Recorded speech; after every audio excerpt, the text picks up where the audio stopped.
Ito mga kapatid, alam niyo naman yung sarswela natin sa politika. Pero alam niyo ang pinaka nakakalungkot. Maraming mas deserve na makulong kaysa kay Senator Jinggoy Estrada.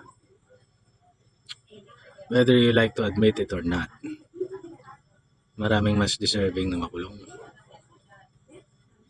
Madami. Kaso, kaalyado kasi sila ngayon.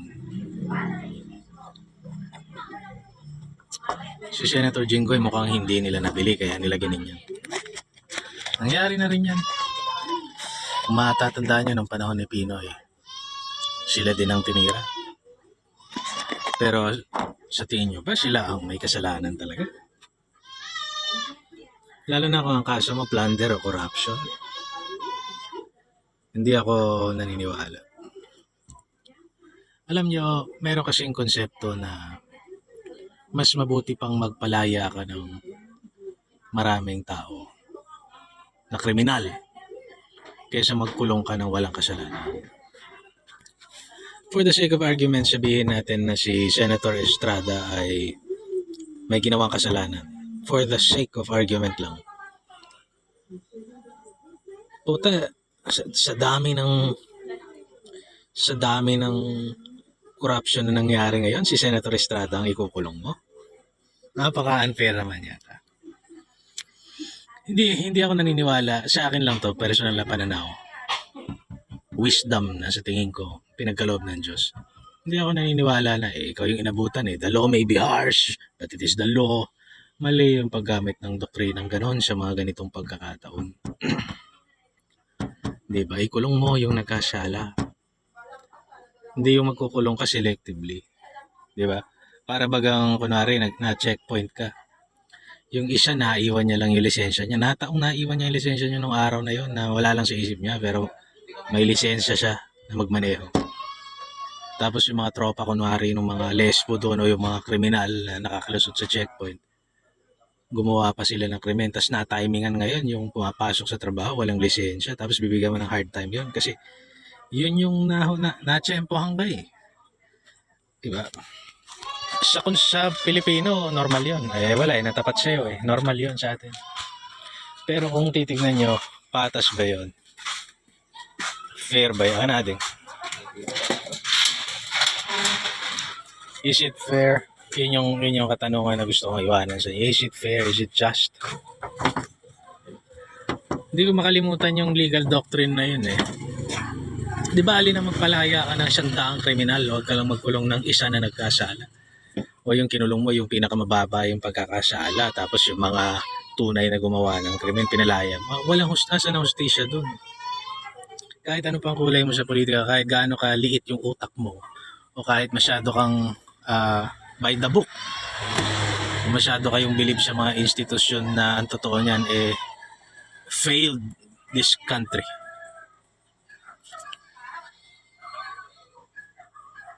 That's bullshit.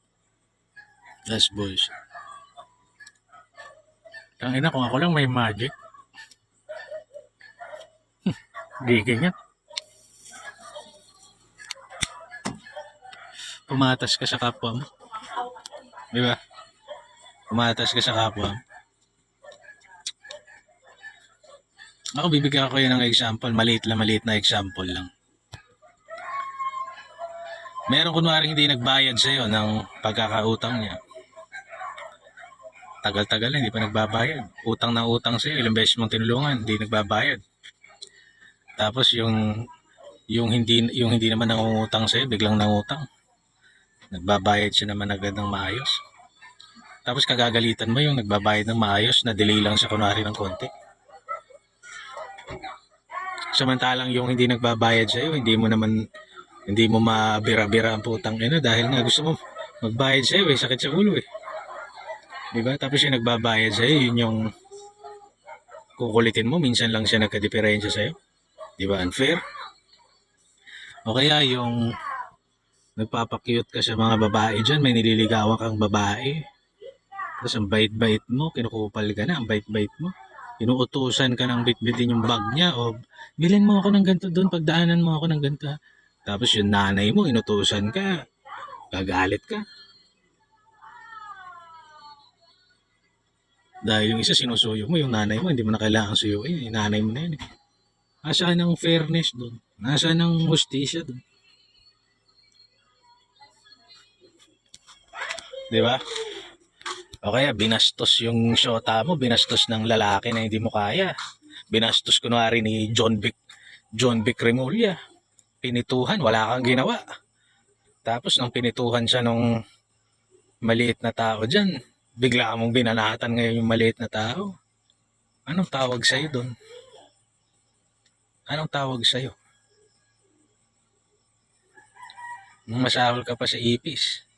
Di ba? Kung di mo kaya si John Vic Remulla na pinituhan yung syota mo, huwag mo ring banatan yung kaya mo. Dapat kung babanatan mo yung sino mang pumito sa syota mo, dapat pati si John Vic banatan mo. Kung talagang lalaki ka. O kung talagang tao ka. Otherwise, ipis ka.